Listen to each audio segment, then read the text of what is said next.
If there's anything more American than baseball, hot dogs, and apple pie, it may just be conspiracy theories. We love conspiracy theories, can't stop speculating about them, and can't stop tying them to some sinister plot inside the government. Full disclosure here, there's a few I've been known to at least partially subscribe to. Like most folks of my generation who lived through it, I've never fully bought into the explanation that Lee Harvey Oswald acted alone in the assassination of President John F. Kennedy. I mean, maybe, but I never really saw a motive there, unless he was taking orders from someone else. Now this one's a real free-for-all tinfoil hat case, because you got people speculating some rogue agents within the CIA carried out the plot, devastated that Kennedy was shutting down the division within the CIA that was out to overthrow or assassinate the Cuban leader. Now, according to this harebrained theory, some rich Texas oil barons, including the then owner of the Dallas Cowboys, carried out the deed in part with the help of CIA agent E. Howard Hunt and independent CIA contractor Frank Sturgis. You know, the same guys that were made famous a few years later in the Watergate burglary during the Nixon campaign. Other theories suggest mobster Frank Cassavetes was involved, Jimmy Hoffa, or maybe Castro himself. The problem with every one of these theories is that every serious independent look at the evidence falls well short of the mark. Although the dots are all there, the connections are nowhere to be found. Yes, George H.W. Bush was working for the CIA in 1963. And yes, Nixon did secretly meet with the Dallas Cowboys owner just a day before the assassination in Dallas. And yes, Kennedy was about to fire the head of the CIA and defund the CIA's Cuban operations. That's the reason I suppose conspiracy theories are so enticing to begin with. The motives and the particular people involved in these things always gives room for speculation. Wild speculation. What they are always lacking, however, is proof. Another conspiracy theory I partially subscribe to, after some research, is that we have no business fluoridating our water. Fact is, at the levels we are told to use and drink water, this toxic chemical is downright dangerous, and most other countries have long ago stopped using it.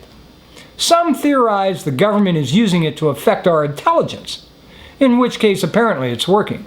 And others say that it's to keep us controlled and non-violent, in which case, well, if the gun carnage in this country is any indication, it's definitely not working. Bottom line is, I think it's not so much a government plot as it is a corporate one.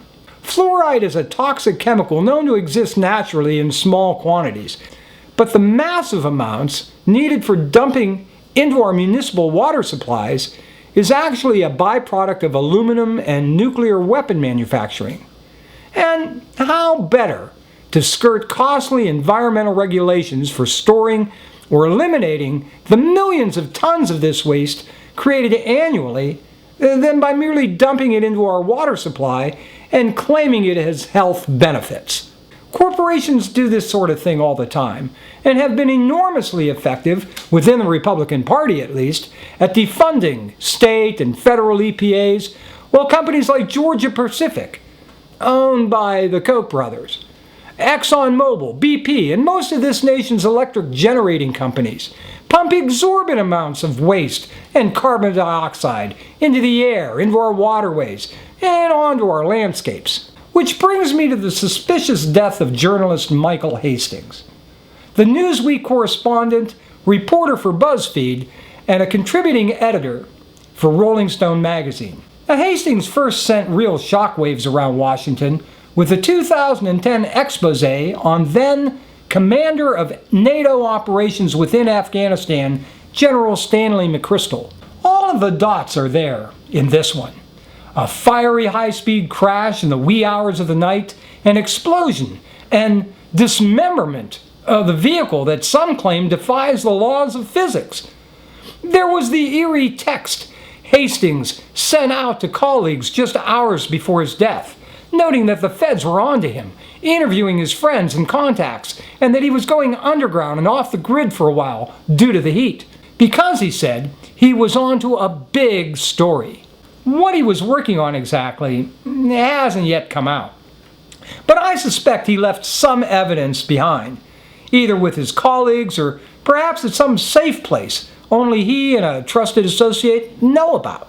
Whatever Hastings was working on, though, whether CIA or NSA related, we know now for certain that the government has been up to an awful lot of shenanigans they have long denied.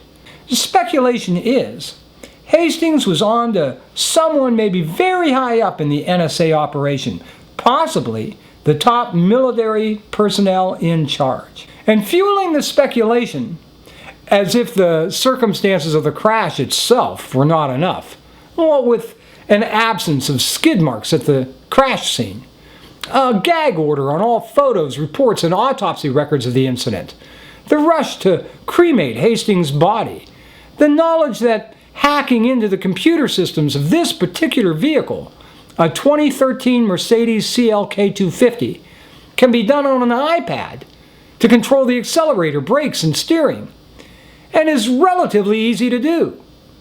That officials with Mercedes say authorities have never contacted them, though many crucial details of the car's mechanical operation would have been transmitted to the company's M-Brace servers, a sort of black box installed on that particular vehicle. All this, but the most chilling is the knowledge of Hastings' warnings to two colleagues, his feelings that he had to go under the radar to complete his investigation, his contact to WikiLeaks attorney Jennifer Robinson, notifying her just hours before the crash that the FBI was investigating him.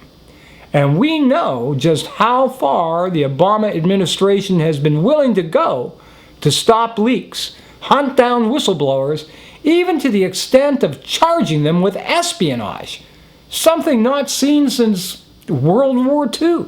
And we know that Hastings was exactly the kind of journalist Washington fears most. He said he left Newsweek because the editors there were more concerned about holding on to their access with top government officials than they were in revealing the truth. The most interesting material in my Newsweek articles always ended up on the cutting room floor, he said. In an interview Hastings had with the Young Turks on Current TV, he said it was obvious through its prosecutions of investigative reporters and their contacts that the government was committing war on journalists. I think that from now on we should commit war on them, he said. That we should withdraw all our cooperation, that we should publish everything we know. We've been way too easy on them for years. We let them tell us what to print and what not to print, Hastings said in that interview. And he was right, as far as that goes. It's literally been years since the top brass at any mainstream network or cable news show, or for that matter, most conglomerate-owned newspapers in this country, looked at the news, even political news, in a way that challenged those in power. The result has been a sort of legitimizing of ill-conceived wars, fringe or even catastrophic political policy, just because calling it the lunacy it is nets the reporter a complete lack of access to those he needs to see for next week's stories. Keeping that access and keeping your high-profile job has become increasingly more important than truth to the movers and shakers in today's watered-down, play-it-down-the-middle, don't-upset-the-bacon-laden apple cart media today.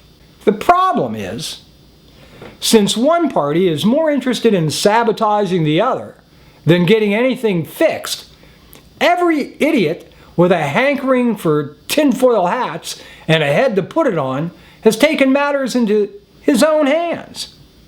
With plenty of well-heeled government-contracted or corporate-sponsored support networks ready to disseminate it. Having said all that, there are indications that reports like those of Hastings and others were having an effect.